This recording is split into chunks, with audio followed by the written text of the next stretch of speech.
Micro finance ಸಿಬ್ಬಂದಿ ಉಪಟಳಕ್ಕೆ ಕಡಿವಾಣ ಹಾಕೋದಕ್ಕೆ ಸರ್ಕಾರ ನಿನ್ನೆಯಷ್ಟೇ ಸುಗ್ರೀವಾಜ್ಞೆಗೆ ಒಪ್ಪಿದೆ. ಈ ಮಧ್ಯೆ ಫೈನಾನ್ಸ್ಗಳ ಪ್ರಾಣ ಹಿಂಡುವಂತ ಪ್ರಕರಣಗಳ ಹೊರಬರ್ತಾನೆ ಇವೆ. ಈ ಬಗ್ಗೆ ಒಂದು ರಿಪೋರ್ಟ್ ಇದೆ, ಬನ್ನಿ ನೋಡೋಣ.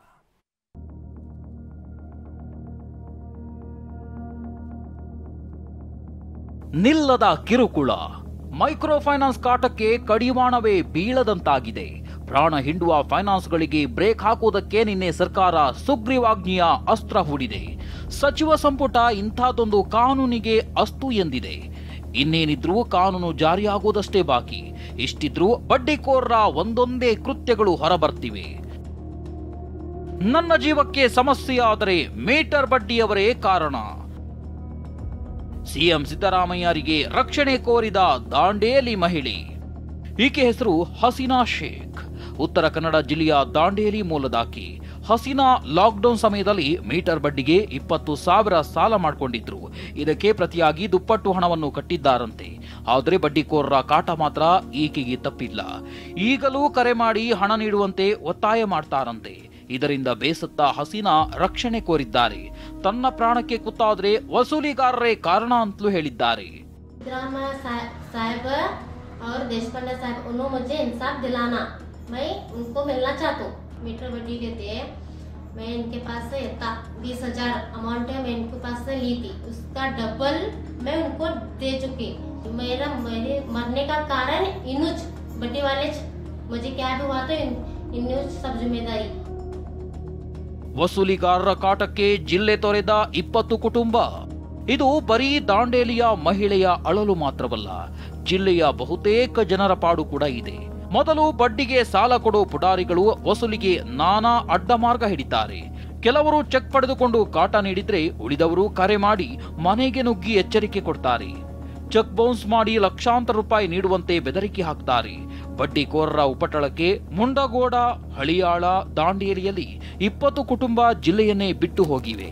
ಜನ ದುಡ್ಡು ತುಂಬಿದ ನಂತರ ಕೂಡ ಅವರಿಗೆ ಚೆಕ್ಗಳನ್ನು ಮರಳಿ ನೀಡದೆ ಚೆಕ್ ಬೌನ್ಸ್ಗಳನ್ನು ಮಾಡ್ತಾ ಅವರಿಗೆ ಹೆರಾಸ್ಮೆಂಟ್ ಮಾಡ್ತಾ ನೀವು ಇಷ್ಟು ದುಡ್ಡು ಕೊಡಬೇಕು ಅಷ್ಟು ದುಡ್ಡು ಕೊಡಬೇಕು ಅಂತ ಅವರನ್ನ ರಕ್ತ ಹೀರ್ತಾ ಇದ್ದಾರೆ. ಚೆಕ್ ಪಡೆದುಕೊಂಡು ಕಾಟ ಕೊಡೋ ಆರೋಪಕ್ಕೆ ಸಾಕ್ಷಿ ಎಂಬಂತೆ ಮುಂಡುಗೋಡ ಪಟ್ಟಣದ ನವಲೆ ಎಂಬುವರ ಮನೆ ಮೇಲೆ ದಾಳಿ ಮಾಡಿದಾಗ 250ಕ್ಕೂ ಹೆಚ್ಚು ಖಾಲಿ ಚೆಕ್ಗಳು ಪತ್ತೆಯಾಗಿವೆ. ಸದ್ಯ ಜಿಲ್ಲೆಯಲ್ಲಿ ಈವರೆಗೂ 6 ಜನರ ಮೇಲೆ ಪ್ರತ್ಯೇಕ ಕೇಸ್ ದಾಖಲಾಗಿದೆ. ಟೋಟಲ್ 7 ಕೇಸು ನಮ್ಮ ಜಿಲ್ಲೆಯಲ್ಲಿ ನಾವು ಕಳೆದ 4 ತಿಂಗಳಲ್ಲಿ ಮಾಡಿದ್ದೀವಿ. ಅದರಲ್ಲಿ 3,94,000 ರೂಪಾಯಿ ದುಡ್ಡನ್ನು ನಾವು ರಿಕವರಿ ಮಾಡಿ 12 ಜನ ಅಕ್ಯೂಸ್ಡನ್ನ ನಾವು ಅರೆಸ್ಟ್ ಮಾಡಿದ್ವಿ. ಅದು ಒಂದು ಸಿದ್ದಾಪುರದಲ್ಲಿ, NM ಮಾರ್ಕೆಟ್ ಸಿರ್ಸಿ ಮತ್ತು ಮುಂಡಗೋಡಲ್ಲಿ 4, ಬಡ್ಸ್ ಆ್ಯಕ್ಟ್ ಕೇಸಸ್ 2 ಕಾರವಾರ ಟೌನಲ್ಲಿ ಹಾಕಿ ಅದರಲ್ಲಿ ಸಹ 7 ಜನ ಅಕ್ಯೂಸ್ಡನ್ನ ಅರೆಸ್ಟ್ ಮಾಡಿದ್ವಿ. ಸರ್ಕಾರದ ಆದೇಶ ಉಲ್ಲಂಘನೆ ಮಾಡಿದ್ರೆ ಹುಷಾರ್. ಇನ್ನು ಗದಗ ಪೊಲೀಸ್ ವರಿಷ್ಠಾಧಿಕಾರಿ ನೇಮಗೌಡ ಬಡ್ಡಿಕೋರರಿಗೆ ಎಚ್ಚರಿಕೆ ಕೊಟ್ಟಿದ್ದಾರೆ. ಯಾರಾದರೂ ಫೈನಾನ್ಸ್ನವರು ಕಿರುಕುಳ ಕೊಟ್ಟರೆ ದೂರು ನೀಡುವಂತೆ ಹೇಳಿದ್ದಾರೆ. ಈ ಥರ ನೀವು ಅಂದರೆ ಬೇಗ ಹೇಳೋದಕ್ಕಿಂತ ಯಾರಿಗಾದರೂ ಈ ಥರ ಮಾಡಿದರೆ ಸ್ಪೆಸಿಫಿಕ್ ಆಗಿ ದೂರು ಕೊಟ್ಟರೆ ನಾವು ಖಂಡಿತವಾಗಿ ಅವ್ರ ಮೇಲೆ ಕಾನೂನು ಕ್ರಮ ತಗೊಳ್ತೀವಿ. ಯಾರಿಗಾದರೂ ಆ ರೀತಿ ಕಾನೂನು ಬಾಹಿರವಾಗಿ ಏನಾದರೂ ಈ ರೀತಿ ಮಾಡ್ತಾ ಇದ್ದಾರೆ, ವಸೂಲಿ ಮಾಡ್ತಾ ಇದ್ದಾರೆ, ಏನು ಸರ್ಕಾರದ ನಿರ್ದೇಶನವನ್ನು ಉಲ್ಲಂಘನೆ ಮಾಡ್ತಾ ಇದ್ದಾರೆ ಅಂತ ಯಾರಿಗಾದರೂ ಅನಿಸಿದರೆ ಅವರು ದೂರು ನೀಡಿದರೆ ತಕ್ಷಣ ಅವ್ರ ಮೇಲೆ ಕಾನೂನು ಕ್ರಮ ತೆಗೆದುಕೊಳ್ಳಿಕ್ಕೆ ಕ್ರಮ ಜರುಗಿಸ್ತೀವಿ. ವಸೂಲಿಕೋರರ ವಿರುದ್ಧ ಕ್ರಮ, ಸಿಎಂ ಭರವಸೆ. ಇನ್ನು ಸಿಎಂ ಸಿದ್ದರಾಮಯ್ಯ ಬಡ್ಡಿ ವಸೂಲಿ ಮಾಡುವವರ ವಿರುದ್ಧ ಕ್ರಮ ಕೈಗೊಳ್ಳುವುದಾಗಿ ಭರವಸೆ ನೀಡಿದ್ದಾರೆ. ಆತ್ಮಹತ್ಯೆ ಮಾಡಿಕೊಳ್ಳದಂತೆ ಜನರಿಗೆ ಮನವಿ ಮಾಡಿಕೊಂಡಿದ್ದಾರೆ. ತೊಂದರೆ ಕೊಡ್ತಾ ಇದ್ದಾರೆ, ಕಿರುಕುಳ ಕೊಡ್ತಾ ಇದ್ದಾರೆ.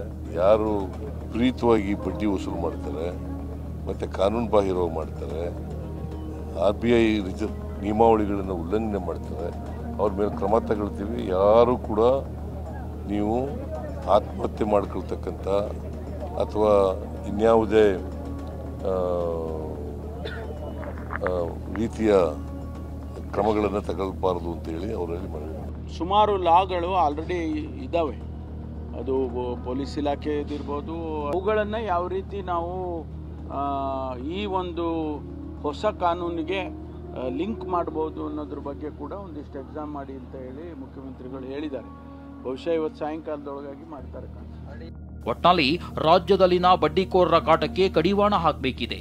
ವಸೂಲಿ ಮಾಡೋರ ಉಪಟಳಕ್ಕೆ ಬೇಸತ್ತು ಅನೇಕರು ಪ್ರಾಣ ಬಿಟ್ರೆ ಇನ್ನು ಕೆಲವರು ಹುಟ್ಟಿದ್ದ ಊರನ್ನೇ ಬಿಟ್ಟು ಹೋಗಿದ್ದಾರೆ. Bureau report, TV9.